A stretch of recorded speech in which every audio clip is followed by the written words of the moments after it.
नमस्कार, बुलेटिन में आपका स्वागत है। मैं हूं आपके साथ आशीष प्रमोद गोस्वामी। बुलेटिन की शुरुआत करेंगे इस वक्त आ रही एक बड़ी खबर के साथ। बड़ी खबर है भरतपुर से। संघ प्रमुख मोहन भागवत का ब्राह्मणों को लेकर जो बयान दिया गया है उस पर राज्य मंत्री डॉक्टर सुभाष गर्ग का बड़ा बयान आया है।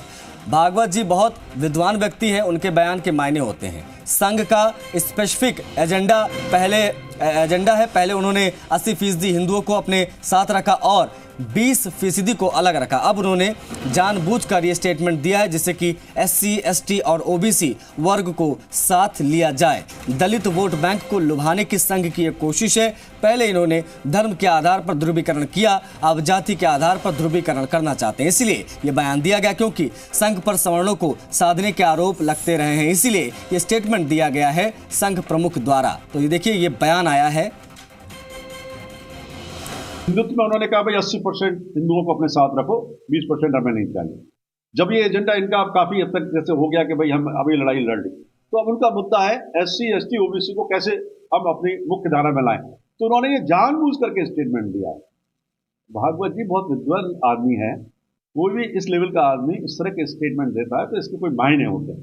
तो मैं तो ये समझता हूँ ये वोट बैंक को लुभाने की कोशिश की गई है, जिससे कि SC, ST, OBC और विशेष रूप से SC, ST लोगों को कैसे मुख्य धारा में लगाया जाए।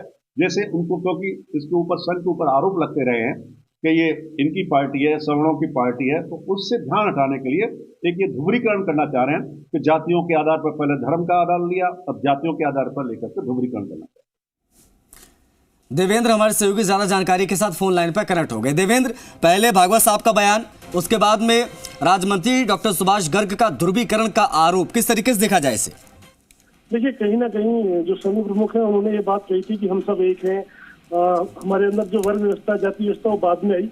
इस तरह का उन्होंने बयान दिया था। रामचरितमानस को लेकर जो चौपाई है, ढोल गवार को सुनारी, उसको लेकर जब ये चीजें हुई, लगातार जिस तरह के बयान आए, स्वामी प्रसाद मौर्य का बयान आया, उसके बाद उन्होंने बयान दिया ये व्यवस्था पंडितों ने की थी, जाति की व्यवस्था पंडितों ने की थी, हम सब एक है, एक ही इंसान है, मनु की इंसान। इस तरह की बात उन्होंने लगातार कही।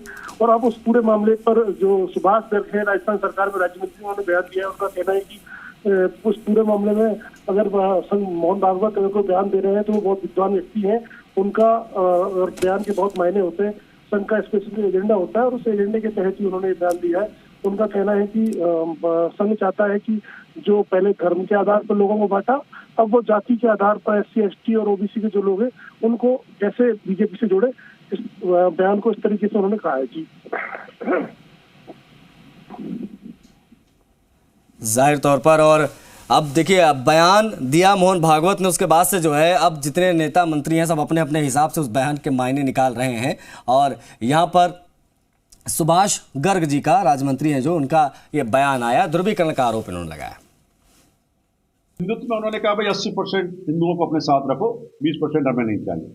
जब ये एजेंडा इनका अब काफी हद तक जैसे हो गया कि भाई हम अभी लड़ाई लड़ ली, तो अब उनका मुद्दा है SC, ST, OBC को कैसे हम अपनी मुख्य धारा में लाएं। तो उन्होंने ये जानबूझ करके स्टेटमेंट दिया है। भागवत जी बहुत विद्वान आदमी है। कोई भी इस लेवल का आदमी इस तरह के स्टेटमेंट देता है तो इसके कोई मायने होते हैं। तो मैं तो ये समझता हूँ ये वोट बैंक को लुभाने की कोशिश की गई है, जिससे कि SC, ST, OBC और विशेष रूप से SC, ST लोगों को कैसे मुख्य धारा में लगाया जाए। जैसे उनको, क्योंकि इसके ऊपर संघ के ऊपर आरोप लगते रहे हैं कि ये इनकी पार्टी है, सवर्णों की पार्टी है, तो उससे ध्यान हटाने के लिए एक ये ध्रुवीकरण करना चाह रहे हैं कि जातियों के आधार पर पहले धर्म का आधार लिया, अब जातियों के आधार पर लेकर के ध्रुवीकरण करना चाहिए।